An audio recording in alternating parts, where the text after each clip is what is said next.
dalam doa. Bapa surgawi, kami mengucap syukur sampai detik ini Tuhan masih pelihara kami, dan hanya Engkaulah satu-satunya yang menjadi harapan dan tuntunan di dalam perjalanan rohani kami. Tolong kami semua untuk dapat memahami setiap perkataan benih firman Tuhan.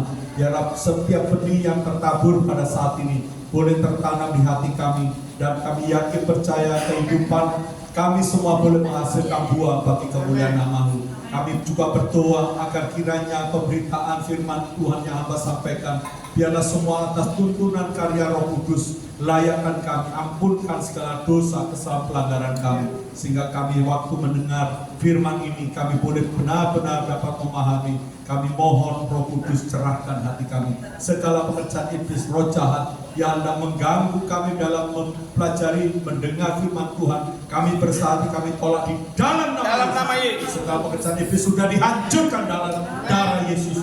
Terima kasih Bapa. Kami naikkan doa dan ucapan syukur hanya di dalam nama Tuhan Yesus. Semua yang percaya dan diberkati sama-sama katakan amin. Shalom, selamat malam Bapak Ibu yang dikasih Tuhan. Bagaimana kabar kita? Kita semangat? Amin.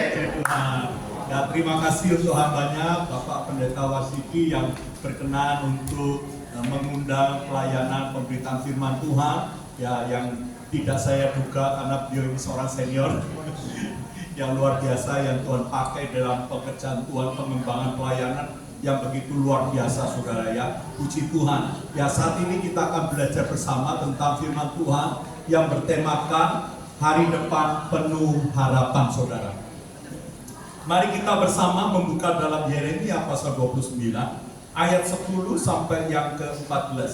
Tentu ayat ini tidak asing buat kita semua. Kita tentu sudah seringkali mendengar, tapi biarlah saat ini kita kembali mempelajari, dan saya yakin kita semua akan menerima satu hal yang luar biasa yang Tuhan hari ini mau kerjakan secara pribadi.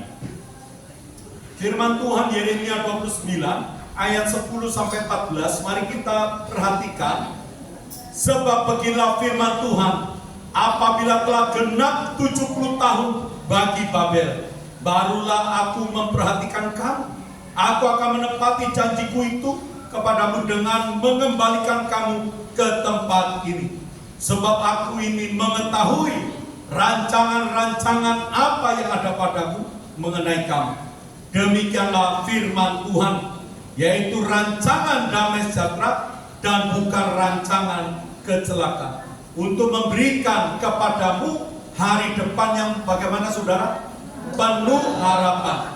Dan apabila kamu berseru dan datang untuk berdoa kepadaku, maka aku akan mendengarkan siapa? Kamu. Apabila kamu mencari aku, kamu akan menemukan aku. Apabila kamu menanyakan aku dengan segenap hati, aku akan apa saudara? Memberi kamu menemukan aku. Demikianlah firman Tuhan. Dan aku akan memulihkan keadaanmu dan akan mengumpulkan kamu dari antara segala bangsa, dari segala tempat kemana kamu telah kucerai-beraikan. Demikianlah firman Tuhan. Dan aku akan mengembalikan kamu ke tempat yang dari mana aku telah membuang kamu. Sama-sama katakan amin. Amin. Bapak Ibu yang dikasih Tuhan, beberapa waktu yang lalu kita memperhatikan situasi Indonesia di mana terjadi pergolakan, dan ada tegar yang mengatakan Indonesia apa saudara? Indonesia gelap ya. Pernah? Dan apa yang terjadi saudara? Banyak orang membuat tegar lagi, tegarnya yaitu apa? Kabur aja dulu. Siapa yang di sini kabur saudara? Ada teman kita yang kabur. Ya. Mungkin kita mendengar hal ini, kita juga merasa khawatir ya saudara, atau was-was. Wah, bagaimana saya tinggal tidak bisa kabur? Jangan kabur saudara. Justru ini momen yang luar biasa. Bagi orang percaya ini adalah momen kesempatan kita untuk dipakai Tuhan. Jadi jangan pernah juga mau kabur ya. Mari kita mau benar-benar mengasihi negara kita Indonesia. Nah, kalau kita lihat Orang-orang di Indonesia ini menyatakan Indonesia gelap. Sebetulnya saudara, gelap itu bukan saat ini, tetapi kegelapan itu sudah terjadi sejak kapan? Sebelum dunia dijadikan. Bagaimana roh Allah melayang-layang? Situasinya terang atau gelap? Ya, alam raya ini gelap gulita. Itu menandakan apa? Ketidakhadiran terang, betul saudara ya? Ketika kehadiran Tuhan itu melenyapkan apa? Kegelapan. Roh Allah melayang itu kegelapan tidak ada, saudara, betul ya? Ketika lampu ini dinyalakan cetek, otomatis apa? Kegelapannya. Ya, saya bisa melihat Bapak Ibu kan ada sinar ya. Kalau lampunya mati tentu saya tidak bisa melihat situasi Bapak Ibu. Nah, ketika roh Allah ada, kegelapan, bukan ada. Ketika roh Allah hadir atau kehadiran roh Allah, semuanya menjadi terang. Dan waktu Allah menciptakan bumi ini dan alam seraya, itu yang pertama adalah terang. Dan bagaimana manusia di hari yang ke-6 diciptakan? Apakah tinggal di dalam kegelapan atau terang? Ya, tinggal di dalam terang, betul ya? Hubungan Allah dengan manusia sangat baik sekali. Hidup dalam damai sejahtera Tuhan, betul ya? Tidak ada pembatas, tidak ada pembatas. Bahkan Allah mengatakan, baiklah kita menciptakan manusia menurut apa? Rupa, gambar daripada Allah sendiri. Nah, saudara yang dikasih Tuhan, ketika manusia jatuh dalam dosa, situasinya bagaimana? Terang atau gelap? Ya, gelap lagi saudara ya. Ketika manusia jatuh dalam dosa, situasinya gelap. Dari mana saya tahu gelap? Ketika apa? Ketika Allah mulai berjalan di taman itu dan mulai bertanya, Adam, di manakah kamu? Apakah Allah tidak tahu sehingga harus bertanya? Tidak. Situasinya yang gelap saudara, di mana manusia bersembunyi, tidak berani menampakkan diri karena Allah sifatnya terang. Tidak tahan dosa, tidak tahan kegelapan itu mendekat, akan sembunyi. Tetapi syukur kepada Tuhan kita Yesus Kristus luar biasa. Adam dan Hawa yang tadinya dengan usahanya sendiri memperbaiki hubungannya dengan Allah dengan cara apa? Membuat pakaian dari tumbuh-tumbuhan, dari daun-daunan. Usaha manusia tidak berhasil. Terbukti tetap takut kan berjumpa Allah. Maka rancangan Allah lah, cara Allah lah yang bisa membuat manusia itu menampakkan diri. Dengan cara apa? Allah harus mengorbankan hewan untuk diambil kulitnya, dikenakan manusia. Dari situ kita bisa tahu bahwa tidak ada usaha manusia yang bisa membawa orang itu datang di hadapan Tuhan. Karena sifat Allah adalah terang. Dan ketika dosa ada dalam diri seseorang dan berusaha dengan caranya untuk berjumpa dengan Allah, memakai pakaian dengan caranya sendiri, tidak berhasil membuat dia berjumpa dengan Allah. Hari ini kita lihat, kegelapan itu berarti ketidakhadiran Allah di tengah-tengah dunia ini. Sejak itulah kegelapan menguasai dunia ini. Sampai kapan? Sampai Yesus lahir ke bumi ini. Terang itu muncul kembali, menampakkan diri. Dan apa yang terjadi saudara? Ketika Yesus harus mati tergantung di kayu salib, kita bisa melihat kegelapan itu ternyata menguasai sejak manusia jatuh sampai kematian Yesus. Itu bisa kita lihat secara visual nyata dengan ketika apa? Ketika Yesus berkata, sudah selesai, tetelestai, selesai. Maka apa saudara? Kegelapan itu menguasai apa saudara? Alam semesta. Inilah bukti bahwa kegelapan itu sudah sejak lama menguasai dunia ini. Ketidakhadiran Allah, ketidakhadiran Yesus Kristus membuktikan bahwa sebetulnya manusia hidup dalam kegelapan. Dengan kematian Yesus, dunia bersorak-sorak, kegelapan bersuka cita. Seolah-olah dunia mendeklarasikan kemenangannya. Tetapi syukur kepada Allah, dalam 3 hari Yesus bangkit dan kegelapan itu kembali sirna. Amin. Ya, setiap orang yang percaya kepada Yesus, dia akan menemukan terang itu, bahkan terang itu tinggal di dalam setiap pribadi kita. Jadi kita hari ini bersyukur kalau kita berada di Indonesia dengan tegar, Indonesia gelap, sudah tepat kita dipanggil Tuhan untuk menjadi terang. Mari kita belajar firman Tuhan ini. Bagaimana seorang yang dipanggil menjadi terang ini. Ada satu quotes, saudara, saya tidak tahu siapa yang membuat, tetapi dalam bahasa Indonesianya tertulis seperti ini ya. Bisa slide-nya berikutnya. Saya tidak tahu apa yang akan terjadi di masa depan, tetapi saya tahu siapa yang memegang masa depan kita. Saudara yang dikasih Tuhan, kita seringkali membuang tenaga, membuang uang kita, terus saudara, berlelah-lelah mencari tahu apa yang akan terjadi di hari depan kita. Betul saudara? Sering ya, waktu akhir tahun itu terutama ya, muncul banyak tawaran untuk ramalan. Betul ya? Ada yang pernah datang ke ramalan, membaca garis tangan. Lalu apa saudara? Datang ke paranormal, sudah tahu itu orangnya tidak normal. Kita justru datang ya saudara ya.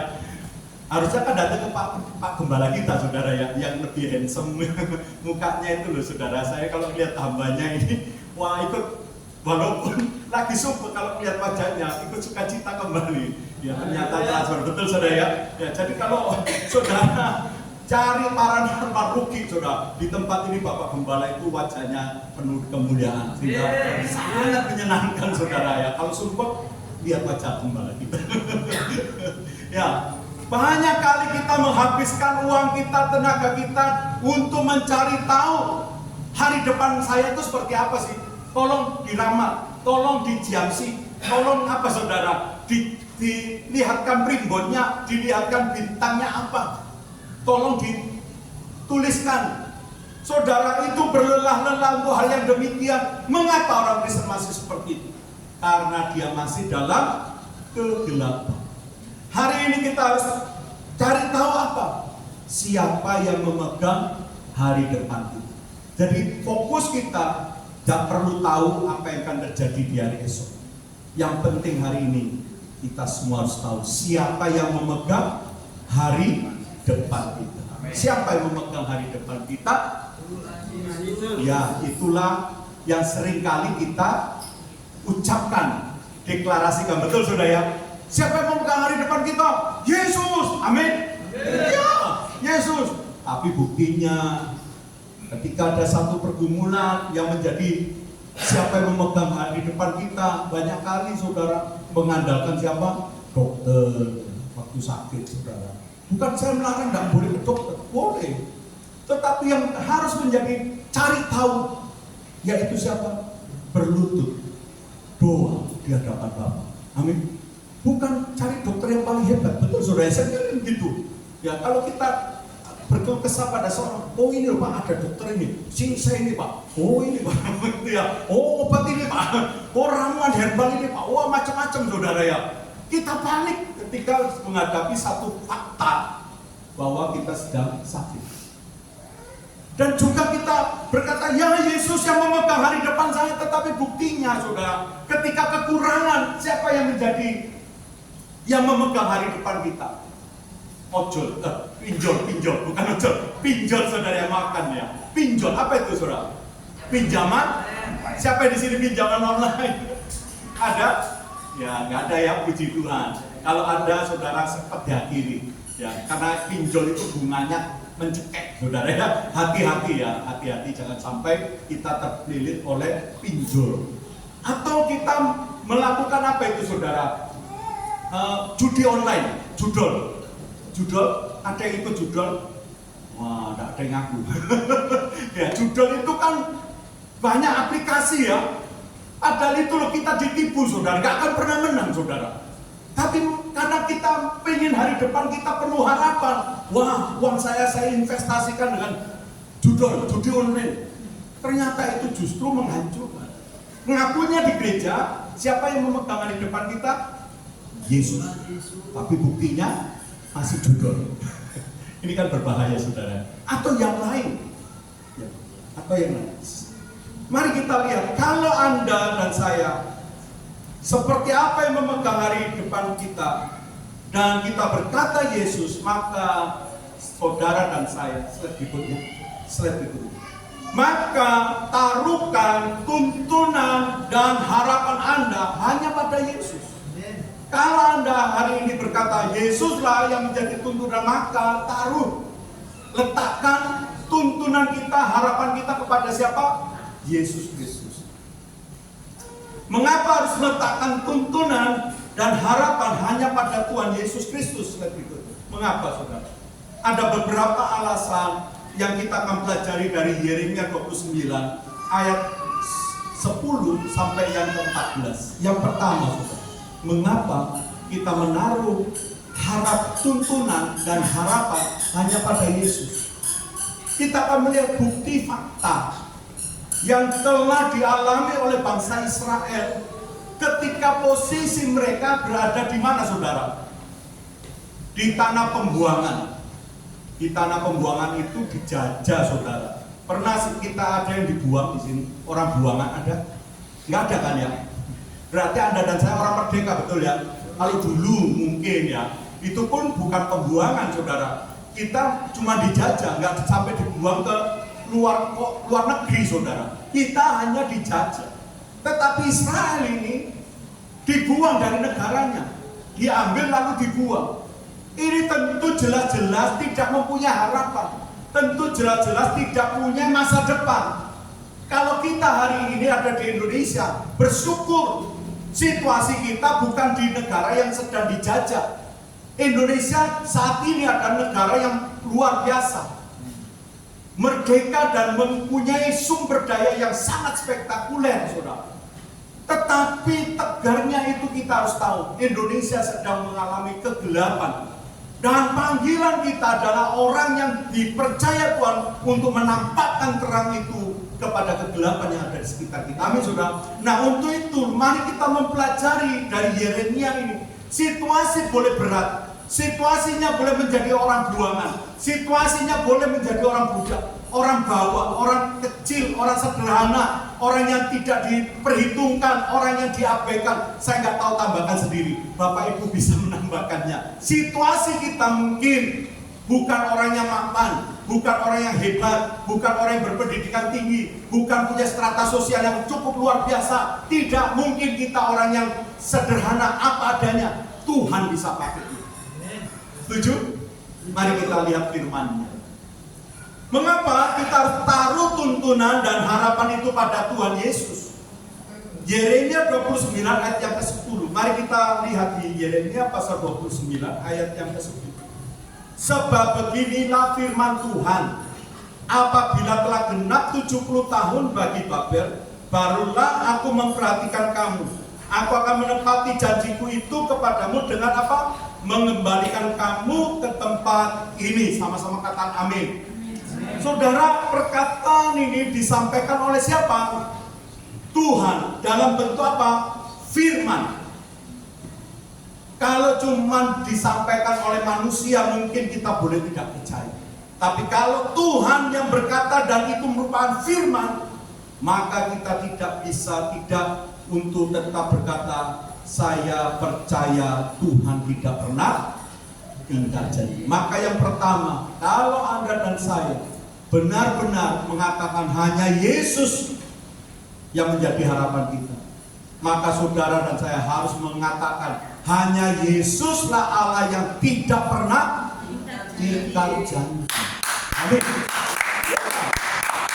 Mengapa saya katakan hanya Yesus yang tidak pernah ingkar janji? Nabi-nabi mungkin ada banyak sekali pernah jatuh dan ingkar janji mungkin, dan seringkali melakukan kesalahan. Bisa. Tetapi di dalam Yesus Kristus tidak pernah ingkar janji. Amen. Bagaimana saya bisa tahu bahwa apa yang dikatakan oleh Firman Tuhan ini digenapi. Bapak Ibu bisa cek itu Esra pasal 1 ayat 1 dan Esra 2 ayat 1. Boleh ditampilkan atau nggak bisa? Nggak bisa, baik kita lihat Esra dulu. Esra pasal 1 ayat 1. Ini penggenapannya saudara ya. Pada tahun pertama zaman Kores, Raja Negeri Persia, Tuhan menggerakkan hati Kores, Raja Persia itu untuk menggenapkan firman yang diucapkan oleh Yeremia. Jadi jangan main-main, ini bukan perkataan Yeremia, tapi firman yang diucapkan oleh, sehingga disiapkan di seluruh kerajaan Kores secara lisan dan tulisan pengumuman ini. Coba lompat di pasal 2 ayat 1. Inilah orang-orang provinsi Yehuda yang berangkat pulang dari pembuangan, yaitu para tawanan yang dulu diangkat ke Babel oleh Nebukadnezar, Raja Babel, dan yang kembali ke Yerusalem dan ke Yehuda, masing-masing ke kotanya. Sama-sama katakan amin, saudara.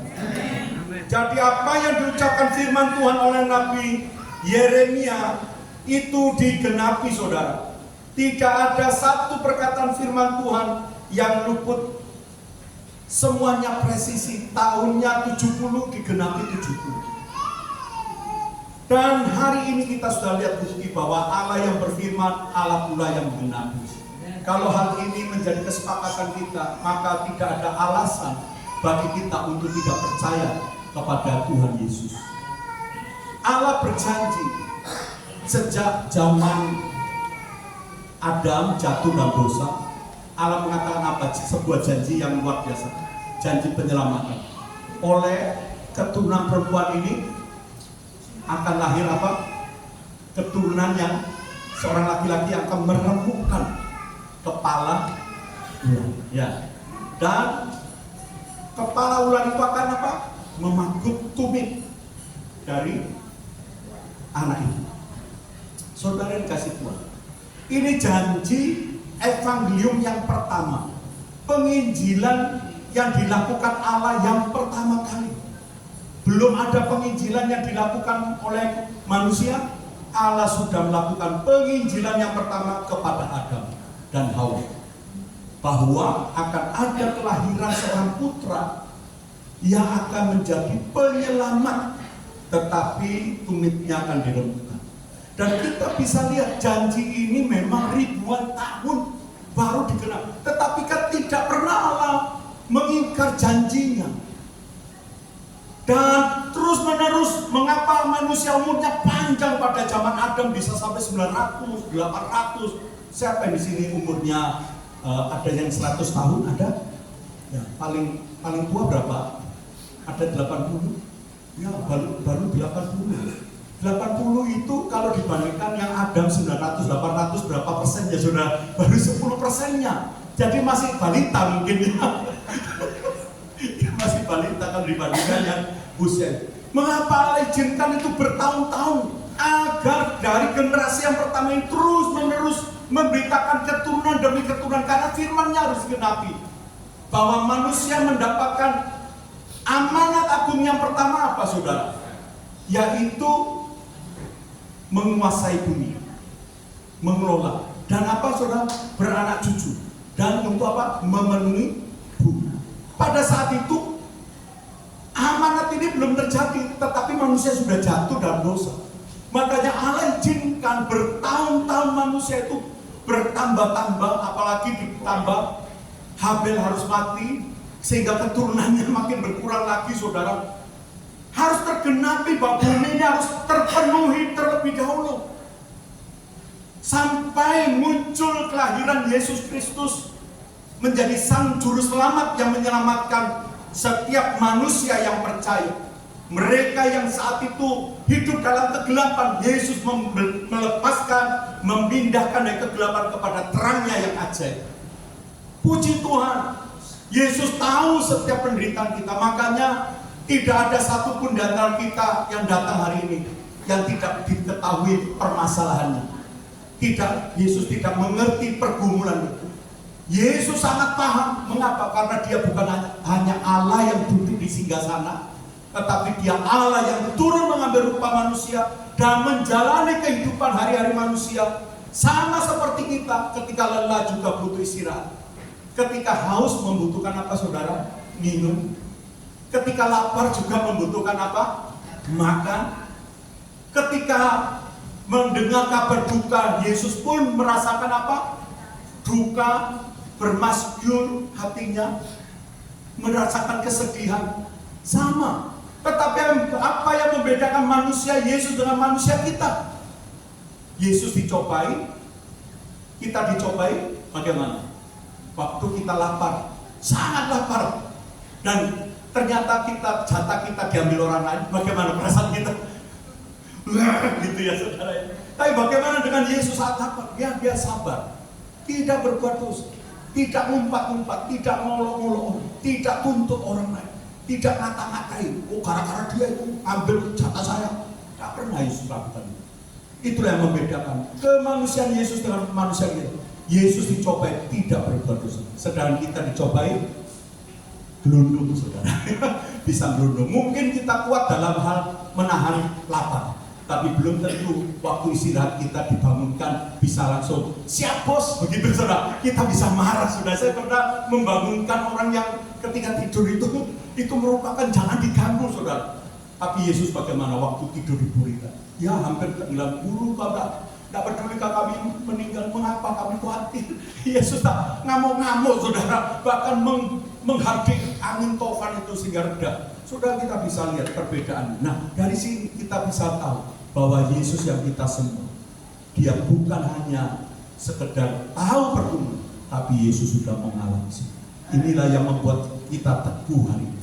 Tetap kita berpengharapan, tetap minta tuntunan Yesus, karena Dialah satu-satunya yang telah melewati segala sesuatu, telah mengenapi segala sesuatunya, dan kita patut menaruh harapan sepenuhnya hanya kepada Tuhan Yesus. Dia tidak pernah ingkar janji. Ini yang pertama. Yang kedua saudara, mengapa kita menaruhkan tuntunan harapan hanya kepada Yesus? Mari kita lihat Yeremia 29 ayat yang ke-11 saudara. Ayat yang ke-11. Sebab aku ini mengetahui apa saudara? Rancangan-rancangan apa yang ada padaku mengenai siapa? Kamu. Demikianlah firman Tuhan, yaitu rancangan damai sejahtera dan bukan rancangan kecelakaan, untuk memberikan kepadamu hari depan yang bagaimana saudara? Harapan. Sama-sama kata amin. Situasi bangsa Israel di tanah pembuangan bukan dalam keadaan baik-baik saja.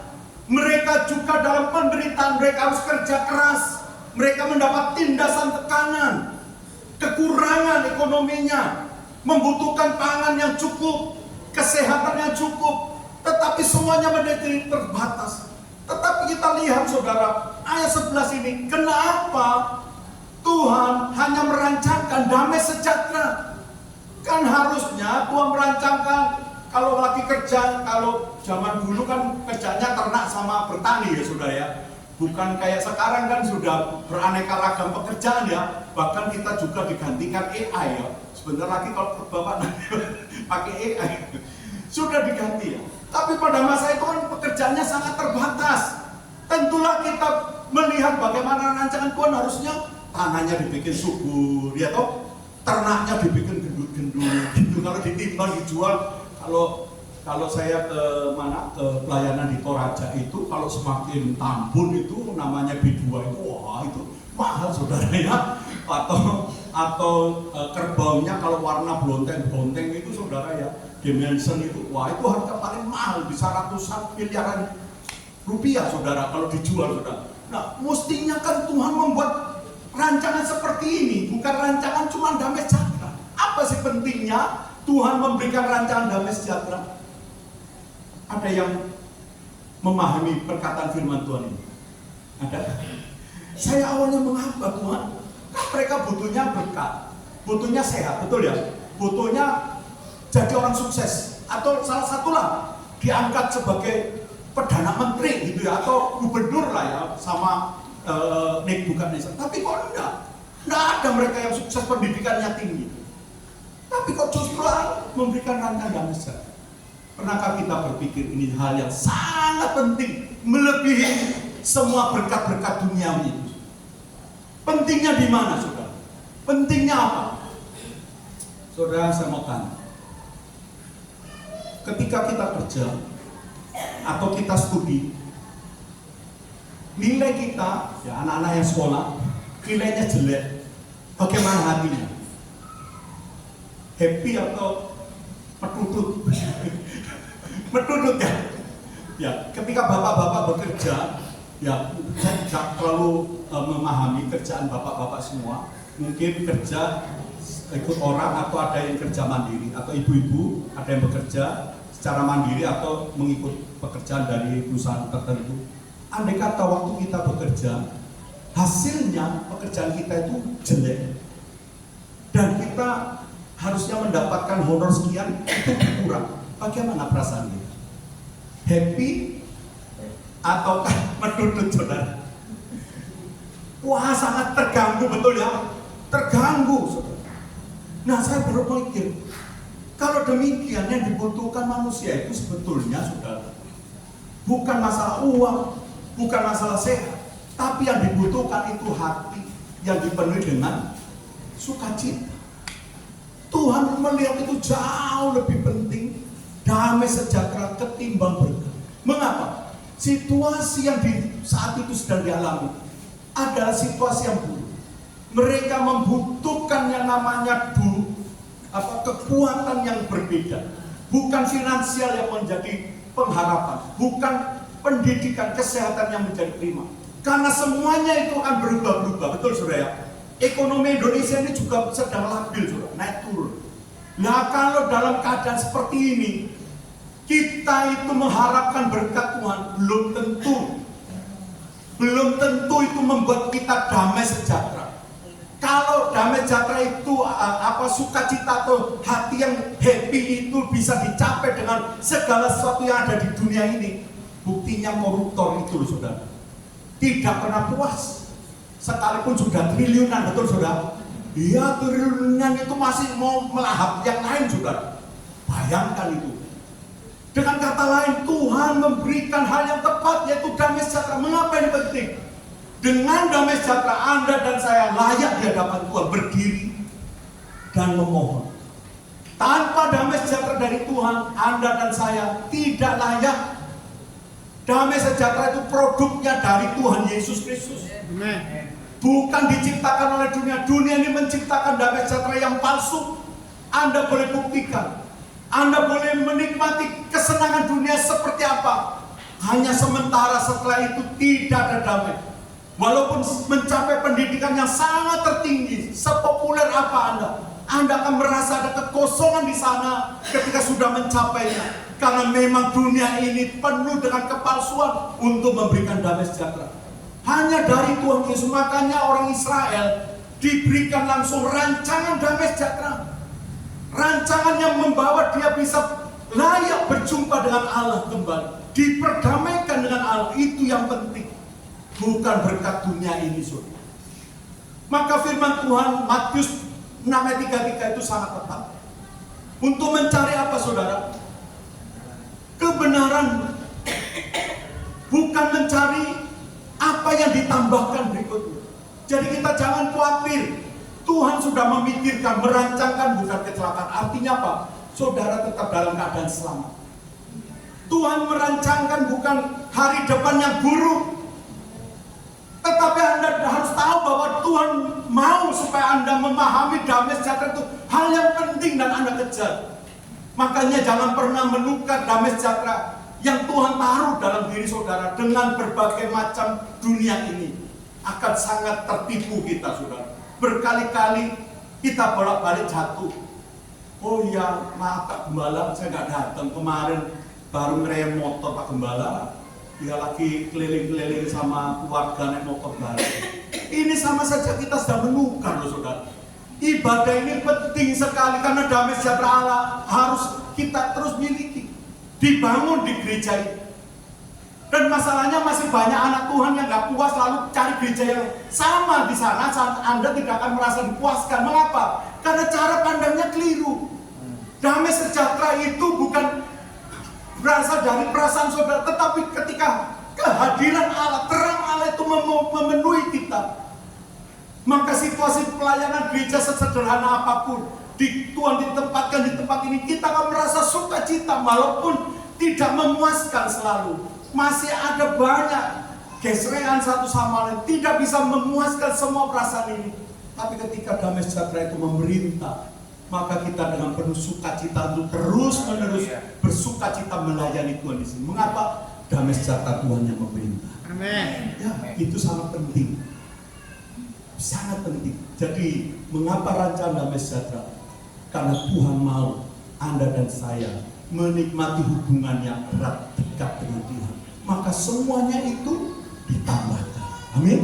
Ya, bangsa Israel diberitakan damai sejahtera karena segala sesuatunya itu Tuhan sudah tahu. Merancangkan hari depannya sudah tahu. Jangan khawatir teman-teman yang mungkin masih studi, yang akan mencari pekerjaan, jangan khawatir. Tetap fokus nikmati damai sejahtera Tuhan dengan cara bersekutu, memuji, melayani di gereja. Apalagi hambanya ini tadi sharing saudara singkat-singkat ya, karena saya mencoba ingin tahu lebih dekat ya saudara dengan hambanya ini ya. Bapak Pendeta Wasidi ini sangat luar biasa membuka banyak gereja, dan beliau berkeliling dan mulai merintis banyak gereja. Tentu dalam pengembalaan seringkali kurang intens, tapi saya yakin jika Anda tertanam di gereja ini, membangun bersama dalam pelayanan, damai sejahtera Tuhan terus memerintah, kita dibuatnya Tuhan apa? Bertumbuh dengan hebat. Amin. Bertumbuh dengan hebat. Ya, di situasi yang berat. Yang ketiga, yang terakhir saudara, mengapa kita menaruh tuntunan dan harapan hanya kepada Yesus?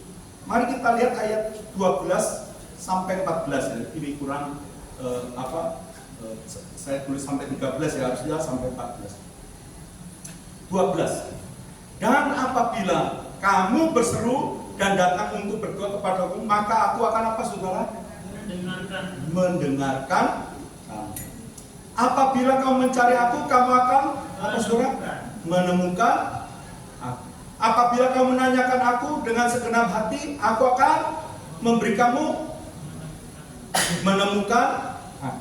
Demikianlah firman Tuhan, dan aku akan apa saudara? Memulihkan dan akan dari antara segala dan dari segala kemana kamu telah kucerai-beraikan. Demikianlah firman Tuhan, dan aku akan ke tempat dari mana aku telah membuang kamu. Ada satu kalimat yang diulang-ulang terus. Apa itu? Perhatikan enggak? Coba dilihat teksnya itu. Ada kalimat yang diulang. Aku apa? Akan. Beberapa kali ya? Ya betul. Boleh dicek. Ya. Yang diulang aku akan. Nah, pada bagian yang ketiga, mengapa kita harus taruh tuntunan ini kepada Tuhan? Harapan kita. Tuhan itu mendengar doa orang percaya. Amin. Amin. Iya, Tuhan mendengar doa orang. Dalam teks ini yang diulang itu aku akan. Mengapa Tuhan memakai aku akan? Kok kenapa tidak dalam Yeremia ini ya 29 ayat 12 sampai 14 kepada bangsa Israel, aku telah mendengar doamu, aku telah membiarkan kau menemukan aku. Kok enggak seperti itu? Tapi aku akan mendengar, aku akan. Ini dibutuhkan apa di dalam doa? Dibutuhkan iman. Sama-sama katakan iman.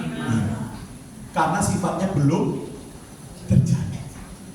Akan kan? Belum terjadi. Kalau sudah terjadi, telah. Jadi ternyata doa yang harus kita panjatkan isinya apa saudara? Orang Kristen doanya isinya apa? Tuhan, tolong Tuhan, utangku saya akeh pinjolku Tuhan. Tuhan, kontraanku Tuhan, tolong Tuhan. Tuhan, sesuk anakku sekolah durung bayar uang sekolah. Tuhan, semuanya berbicara soal apa saudara? masalah. Badanku pegel-lindo, lindo, rematik, letih, lesu. Ya kita doakan supaya anak cucuku Tuhan gak bandel-bandel, betul ya? Oh itu doa yang tidak salah, saudara. Saya tidak anti doa seperti itu. Tetapi masalahnya kita kurang lengkap dalam doa, saudara. Karena ini masih nyakan. Maka apa yang menjadi doa utamanya, saudara? Doa utamanya itu loh. Kalau Anda disuruh saat ini, ya datang kepada Tuhan, diizinkan, silakan kamu datang kepadaku, aku akan menemui kamu. Silakan kamu minta, aku akan mendengar. Kalau kita Tuhan merespon seperti ini, apa yang harus kita panjatkan di dalam doa? Tidak usah permohonan terlalu panjang. Tuhan sudah maha tahu Tuhan itu tahu saya ini loh.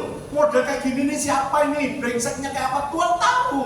Apa yang menjadi keluh kesah dan kebutuhannya? Tuhan tahu apa model saya ini, saudara. Masalahnya yang perlu menjadi konten doanya, isi doanya, yang harus saya katakan di hadapan Tuhan. Tuhan, kuatkan imanku. Biarlah aku senantiasa menaruh harapan terhadap janji-Mu, Tuhan. Itu yang harus menjadi pokok doa kita.